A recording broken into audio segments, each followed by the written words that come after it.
Pero en principio vamos ahora entonces a tener la lectura en el libro de Efesios, en el capítulo 1, vamos a leer desde el versículo 15 hasta el final. Página 216 del Nuevo Testamento.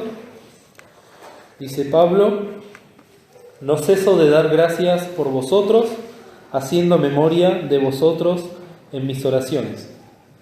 Que el Dios del Señor nuestro Jesucristo, el Padre de gloria, os dé espíritu de sabiduría y de revelación para su conocimiento, alumbrando los ojos de vuestro entendimiento, para que sepáis cuál sea la esperanza de su vocación y cuáles las riquezas de la gloria de su herencia en los santos, y cuál aquella supereminente grandeza de su poder para con nosotros los que creemos, por la operación de la potencia de su fortaleza, la cual obró en Cristo, resucitándole de los muertos y colocándole a su diestra en los cielos, sobre todo principado y potestad y potencia y señorío y todo nombre que se nombra, no solo en este siglo, mas aún en el venidero.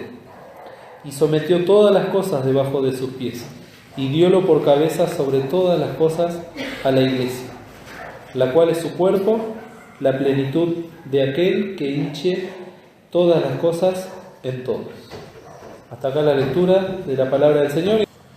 Bien, queridos, vamos a tener unos pensamientos sobre este capítulo, que es el tema, como les venía diciendo, que tocó este fin de semana para estudiar, para los estudios de la escuela bíblica. Un tema que me costó mucho y aún no termino del todo de entenderlo. Enfocarme allá arriba. Si no me saco de foco y no me van a poder ver. Ahí. Gracias. Pero precioso, por cierto, así que voy a tratar de resumirlo con mis palabras. Este tema que estamos estudiando ya hace unos domingos, que es la Iglesia de Jesucristo, y hoy tendríamos que ver el tema que se titula la Constitución de la Iglesia. ¿De dónde surge la Iglesia? ¿Por qué y para qué?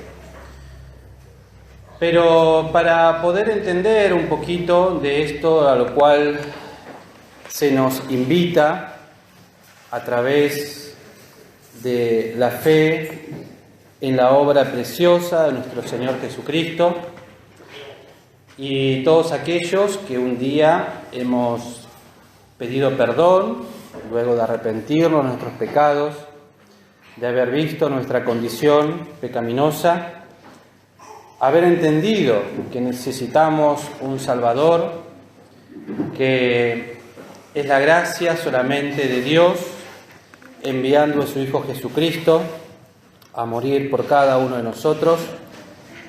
Dios envía a su Santo Espíritu a morar en nuestros corazones y nos da el privilegio, nos da la gracia de ser parte de esta Iglesia que el Padre ha visto, que Jesucristo, que la segunda persona de la Santísima Trinidad, el Verbo Eterno, vio y amó desde antes de la fundación del mundo. Ahora, esto que a nosotros nos es concedido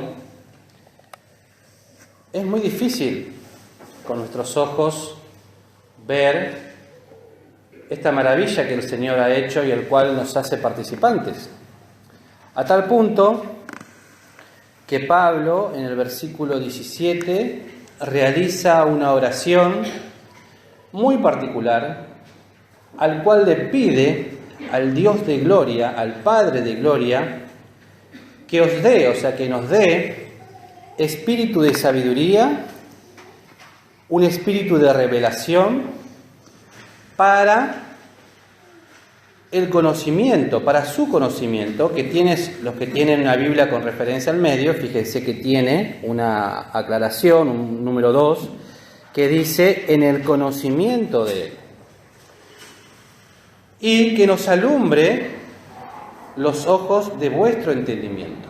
Quiere decir, queridos hermanos, que nosotros, para poder ver esta gloria, y en lo cual somos participantes y tenemos este privilegio, no lo vamos a poder ver y contemplar con nuestros ojos físicos.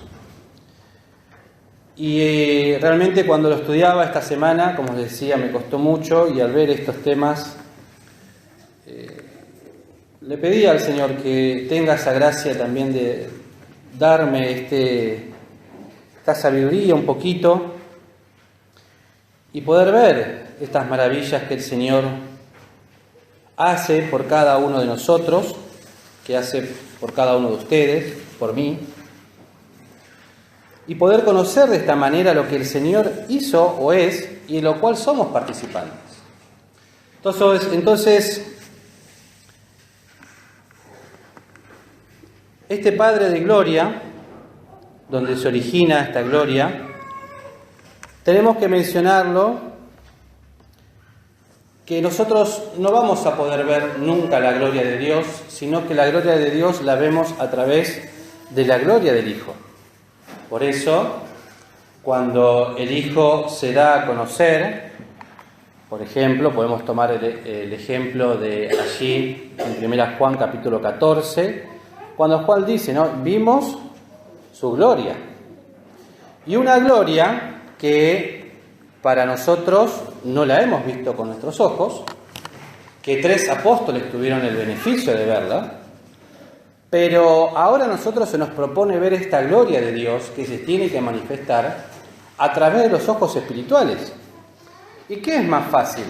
¿Qué hubiese sido más fácil para nosotros? ¿Ver esta gloria con nuestros ojos físicos o ver la gloria con nuestros ojos espirituales? ¿Qué es más sencillo? Físicos. Muy bien.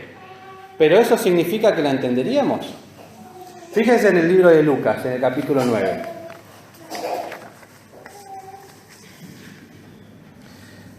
En el versículo 32.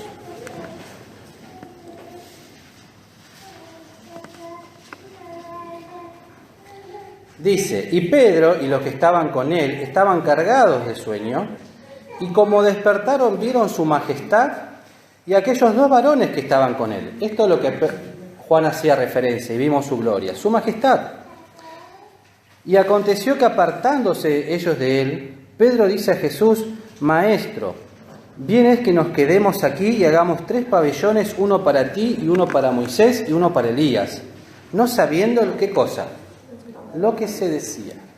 O sea, a estos apóstoles se les dio esta bendición única de ver esta majestad, pero no la entendieron, no lo comprendieron, no sabían lo que decían, no podían tomar dimensión de lo que estaban viendo.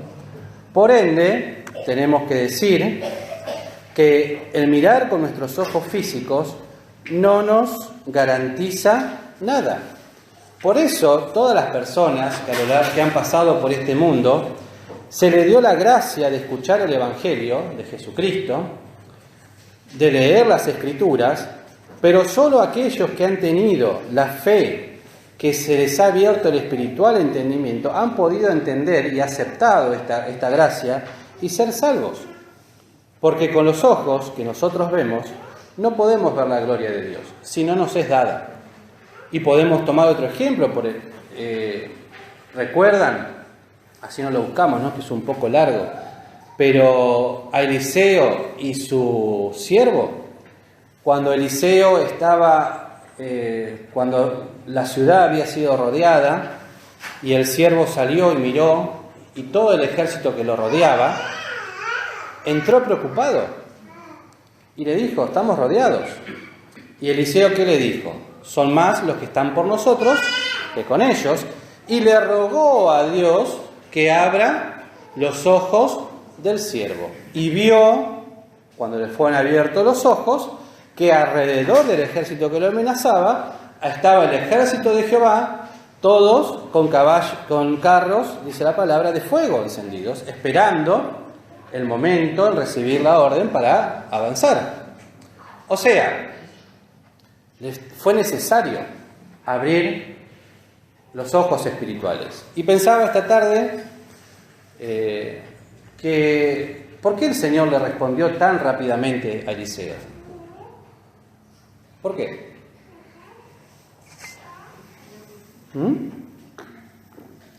Porque él tenía el Espíritu de Dios.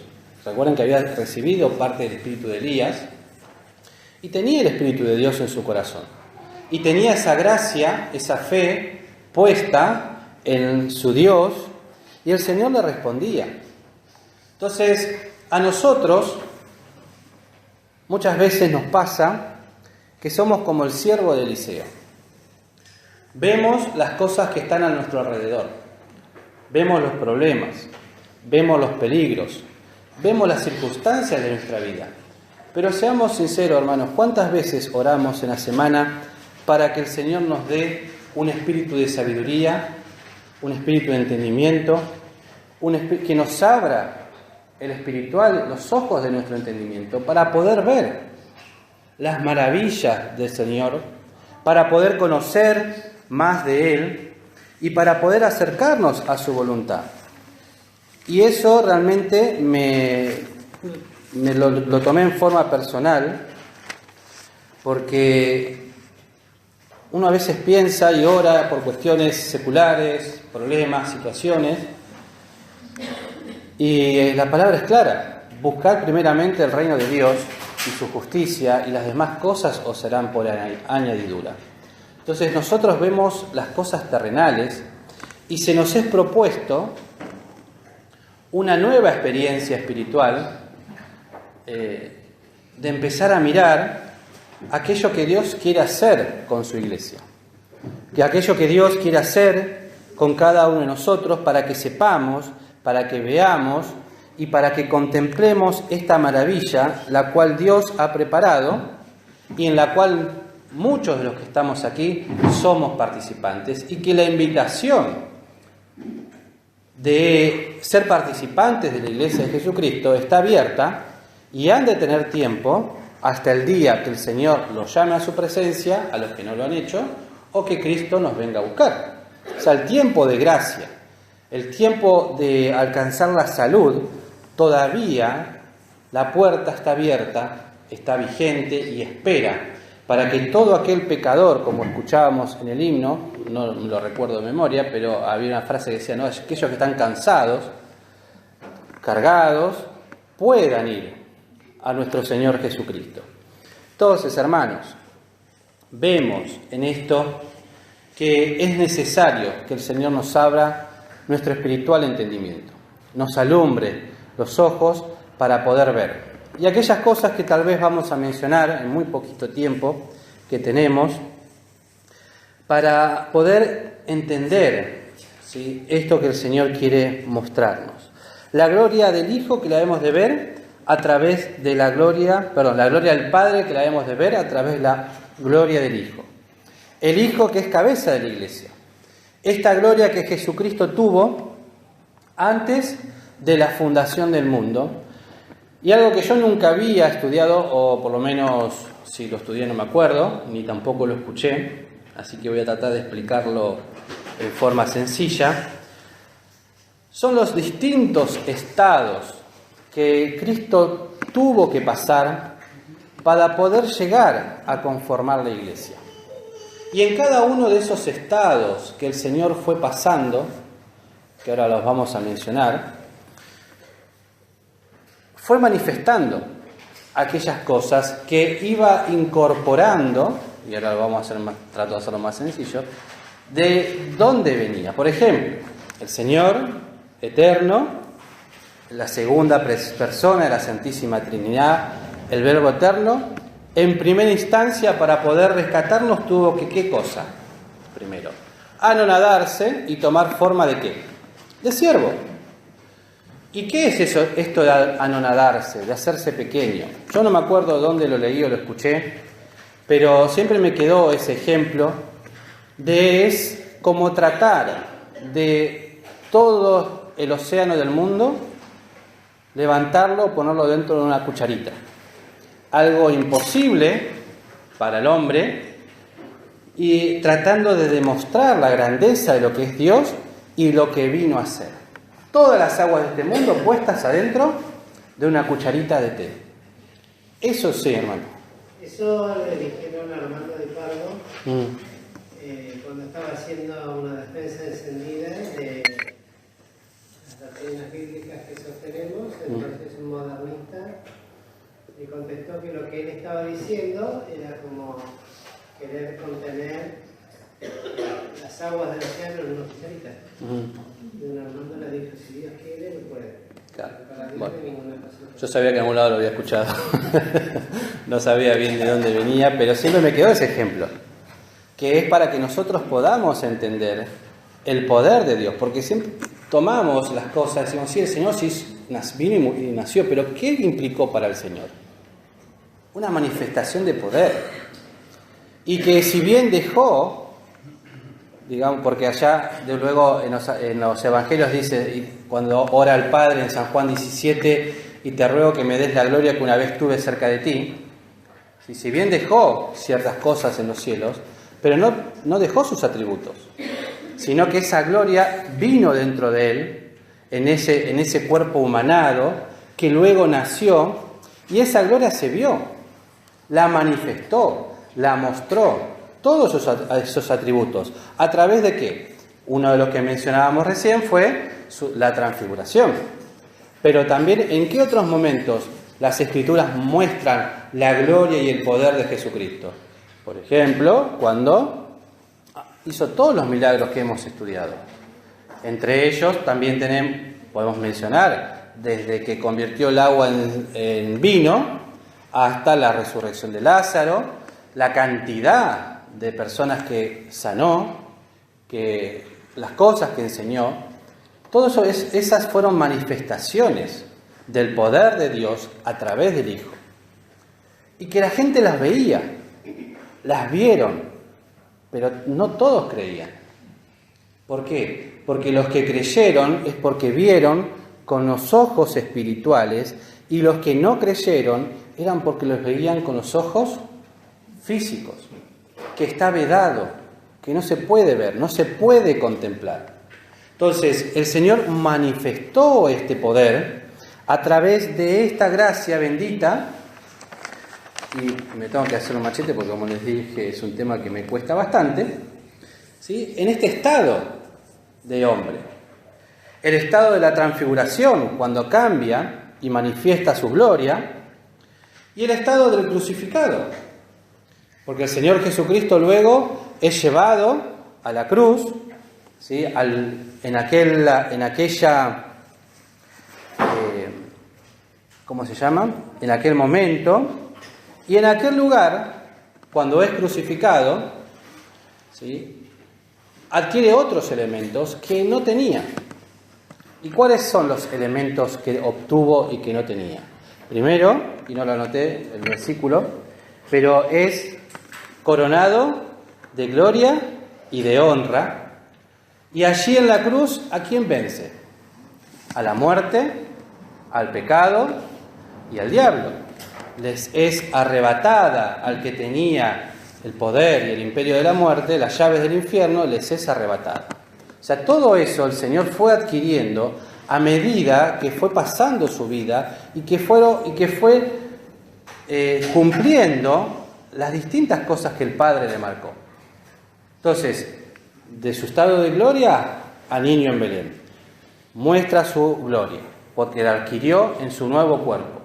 Muerto, adquiere otras cosas, es coronado de honra, de gloria, adquiere la victoria, las llaves del infierno y de la muerte.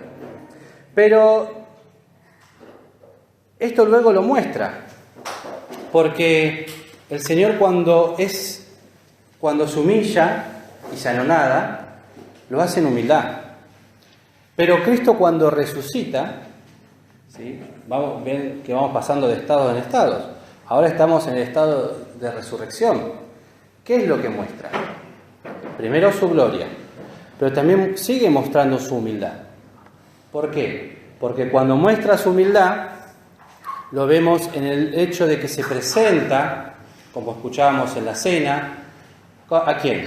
A los apóstoles, les sigue enseñando, está con ellos muchos días, les sigue enseñando, les abre el espiritual entendimiento para que comprendan, para que vean, para que recuerden, para que tomen firmeza en su corazón, pero al mismo tiempo, en este estado, el Señor también se muestra en gloria. ¿Cuándo? Si ustedes fíjense, ¿no?, en el libro de los Hechos, en el capítulo 9, conocido pasaje.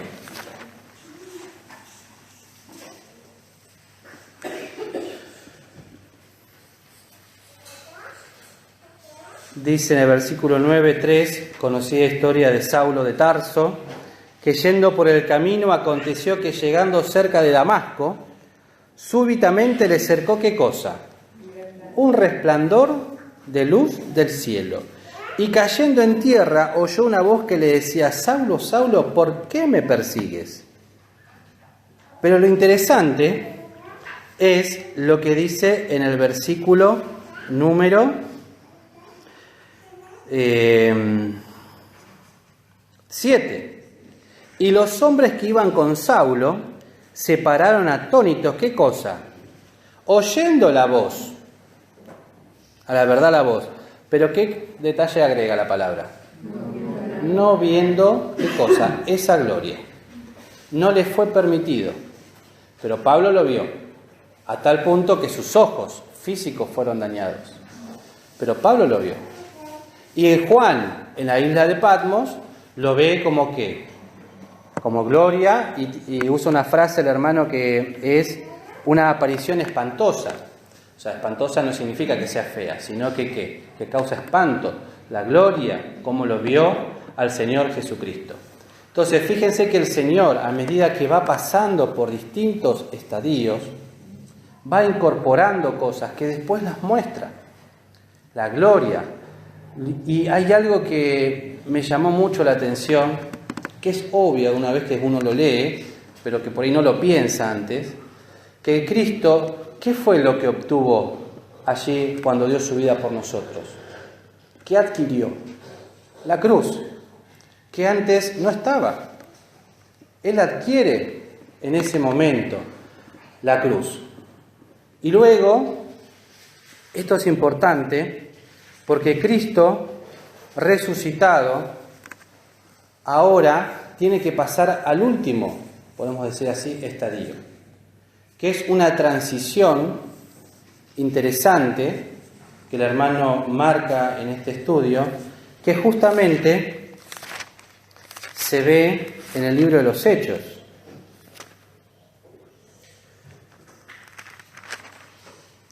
En el capítulo número 2,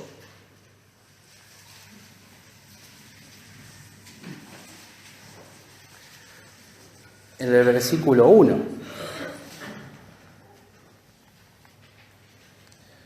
Cuando dice: y como se cumplió en los días de Pentecostés, estaban todos unánimes juntos.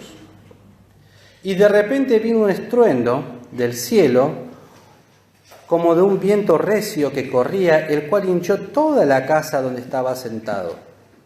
Y se les aparecieron lenguas repartidas como de fuego, que se asentó sobre cada uno de ellos.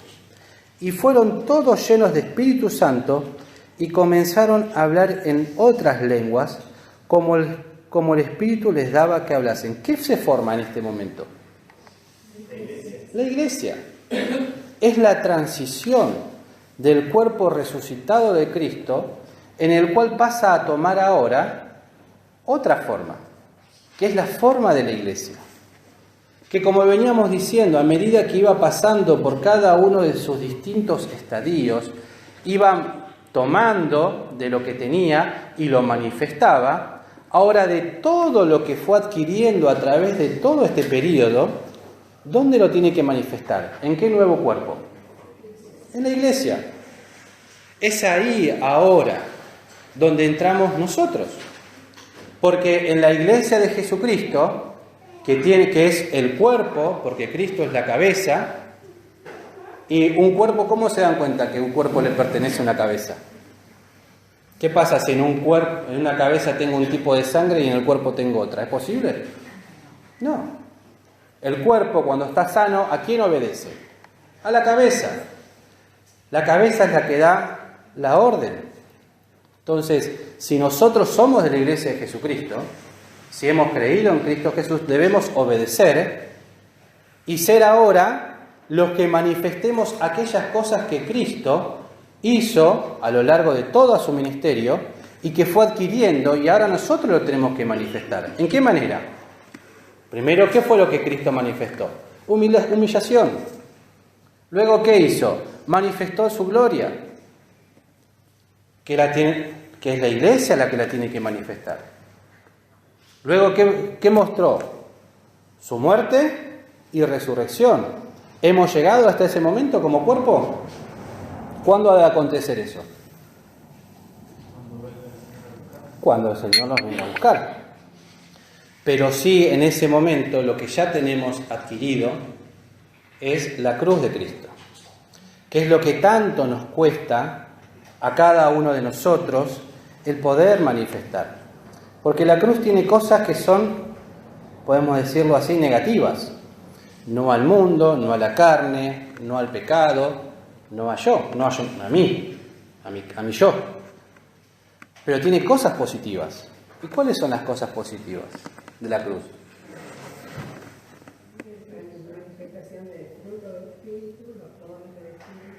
¿Y qué es lo que más fácil vemos?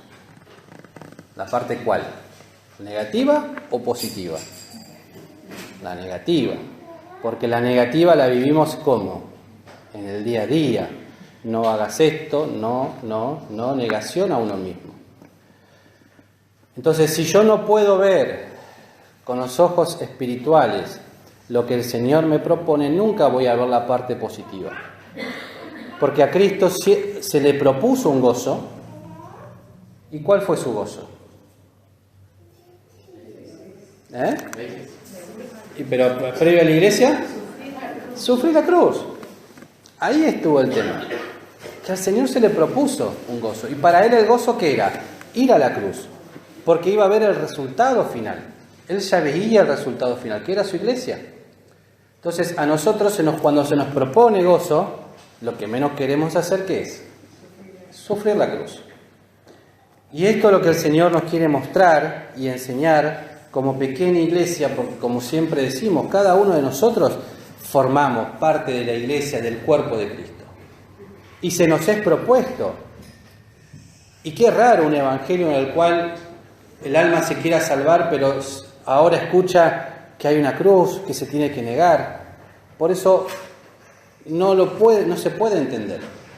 Si el Espíritu Santo no es el que está dentro de nuestros corazones y nos habla, y nos muestra, y nos dice, bueno, como iglesia, en forma individual, cada uno, tener que empezar a manifestar los distintos estadios que el Señor ha manifestado, y como soy parte de su cuerpo, yo también lo tengo que manifestar. Tengo que mostrar dentro mío al mundo la gloria de Dios. ¿A través de qué? Del Espíritu Santo que mora en mi corazón. ¿Y cómo lo puedo hacer eso? ¿Cómo puedo mostrar esa gloria, esa gracia, ese amor que Dios manifestó de una forma práctica? Pensemos en la reunión del próximo sábado, por ejemplo.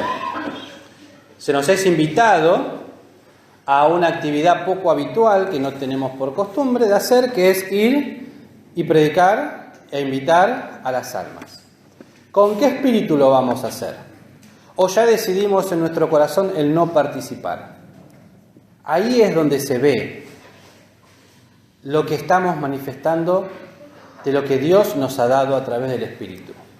Si nos preparamos en esta semana, si oramos delante de Dios para que Él nos dé ese espíritu de sabiduría, ese espíritu de conocimiento, que nos abra para poder ver las palabras, para poder estar preparados para responder a las almas que nos hemos de encontrar, que no sabemos quiénes son, ni tampoco conocemos sus necesidades. Pero se nos es convocado ahora a una actividad, como decíamos, poco usual, pero que requiere mucha responsabilidad. Y que requiere, ¿qué cosa? También preparación en oración. Entonces, una de las formas de empezar a mirar la gloria de Dios en nuestras vidas es poder dar inicio a esta etapa, podemos decirlo así, de preparación espiritual a lo largo de toda esta semana.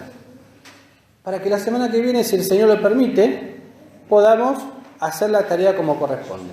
Capaz que llueve y el Señor prefiere que nos quedemos aquí. Ya nos ha pasado a otros años de tener la actividad aquí en la iglesia y que llueva torrencialmente. Pero lo que podamos en esta semana experimentar con el Señor no ha de ser en vano. Entonces nos es propuesto ver algo nuevo, que como estudiábamos esta mañana y lo compartíamos un poco con los jóvenes, se nos es propuesto una vida, pero que no logramos ver la magnitud de la bendición que tenemos de ser llamados hijos de Dios. Entonces, por eso es que somos, hay una palabra, reincidentes en pecados, en faltas de compromiso con el Señor, en tristezas, volvemos a caer en las mismas cuestiones, no podemos levantar cabeza, no podemos afirmarnos en sus caminos, no podemos tomar decisiones. ¿Por qué? Porque todo lo que vemos y todo lo que hacemos, lo hacemos con los ojos físicos, no viendo la grandeza, la bendición que Dios nos da de ser llamados hijos de Dios. Y entonces,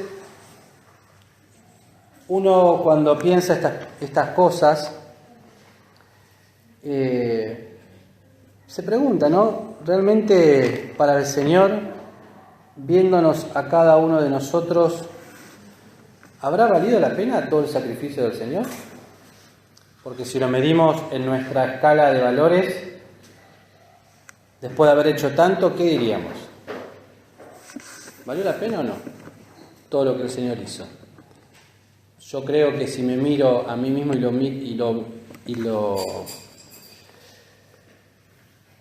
lo juzgo según, como le decía, ¿no?, mi escala de valores, diría que no, que el Señor se esforzó demasiado para lograr lo que logró conmigo. Pero el Señor no mira con eso, porque el Señor ya vio, y como dice la palabra, ¿no?, que la iglesia, como en Efesios mismo, fíjense en Efesios,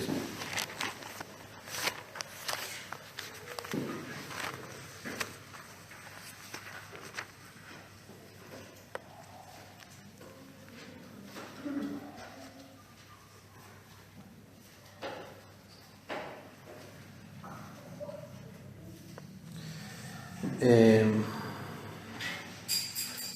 Efesios era? No, ¿no?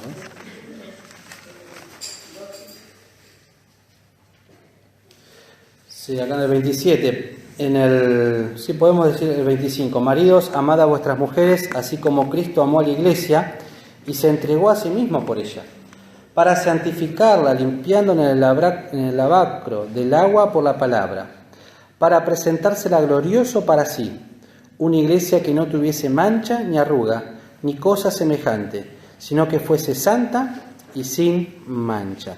Y esta iglesia que el Señor vio, ya está presentada. Por eso nos dice en otro pasaje, que ahora no recuerdo, que ya estamos sentados a la diestra del Padre. Porque allí en los cielos no hay tiempo. No existe el tiempo como lo conocemos nosotros. Para Dios todas las cosas son hechas en sí, ya están hechas, cumplidas. El Señor ya lo vio. Para nosotros es un proceso, pero para Dios ya está cumplido. Ya estamos sentados a la diestra del Padre, ya estamos en los cielos. Pero a nosotros nos toca ir viviendo estas experiencias espirituales, pero la iglesia ha de ser presentada. Entonces cada uno de nosotros tiene que tomar una decisión delante del Señor en lo que le toca. ¿Por qué? Porque si bien la iglesia ya está y ha de ser presentada delante de Dios sin manchas y sin arrugas, ¿sí?, porque está santificada y limpiada por el Espíritu Santo que mora en nuestros corazones, no nos olvidemos que ni bien nos vayamos de acá, ¿qué tenemos que pasar en el cielo? El tribunal galardonador, que cada uno de nosotros ha de tener que dar cuenta delante de Cristo, que ha de examinar con sus ojos de fuego qué hemos hecho, o sea bueno o sea malo. O sea, la iglesia, como podemos decir, no va a ser destruida ni manchada, porque es nacida de Dios. Pero nosotros tenemos que dar cuenta qué hemos hecho con la palabra que el Señor nos da, con la bendición de ser participantes de la misma. Y ahí es donde nosotros tenemos que estar dispuestos y decir, ¿estoy dispuesto a incorporar en mi vida aquello que Cristo ganó? Y en este caso, ¿qué es? La gloria, la cruz y el querer vivir pía y santamente. Estamos dispuestos y la decisión es personal de cada uno. Así como la invitación para la salvación, la decisión es de cada uno. Yo no puedo juzgar a nadie ni obligarlo. Por eso Dios siempre escucha del pecador una sola oración, la primera, que es cuando el pecador le pide perdón. Mientras tanto no puede escucharlo, porque no tiene justamente el Espíritu Santo en el corazón. Entonces es grave el tema, queridos. El Señor nos habla a cada uno, lo toma en forma particular, como les decía, porque, bueno, primero porque me toca estudiarlo, y no solamente para poder darlo o compartirlo en la escuela bíblica, sino para compartirlo con ustedes. Y eso me da doble responsabilidad para mi vida, pero que el Señor nos ayude a poder pedirle en oración que nos alumbre, que nos dé sabiduría, que nos abra el espiritual entendimiento para poder ver esta grandeza tan preciosa que el Señor nos ha dado y que despreciamos con nuestras acciones, despreciamos con nuestra vida, y saber que de esto también el Señor nos va a llamar a cuenta. Entonces el Señor nos llama, el Señor me invita, y me anoté dos textos aquí, a ver, en el libro de San Juan, en el capítulo 16, en el versículo 14.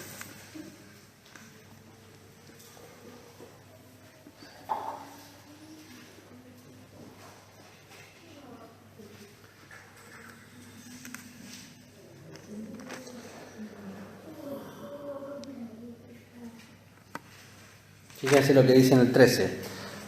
Pero cuando viniera aquel Espíritu de verdad, Él os guiará a toda verdad, porque no hablará de sí mismo, sino que hablará todo lo que oyere, y os hará saber todas las cosas que han de venir. Él me glorificará, porque tomará de lo mío y os los hará saber. Queridos, esto lo tomé en base a lo que decía la actividad del sábado. Tenemos que glorificar al Señor. ¿Y sabemos lo que el Señor quiere? ¿Sabemos qué es lo que el Señor quiere que digamos? ¿Sabemos qué tiene preparado el Señor? Bueno, si no le damos la libertad al Espíritu que me lo cuente, que me lo diga, porque dice acá, ¿no? Tomará de lo mío y me lo hará, ¿qué? Saber.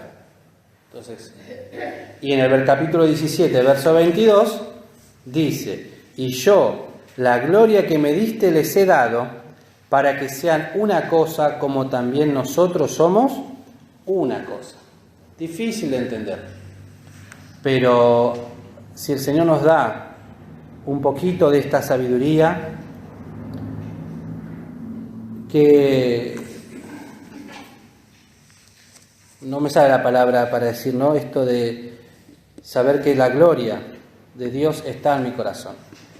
Qué responsabilidad que me toca en lo personal y bueno, y a cada uno de ustedes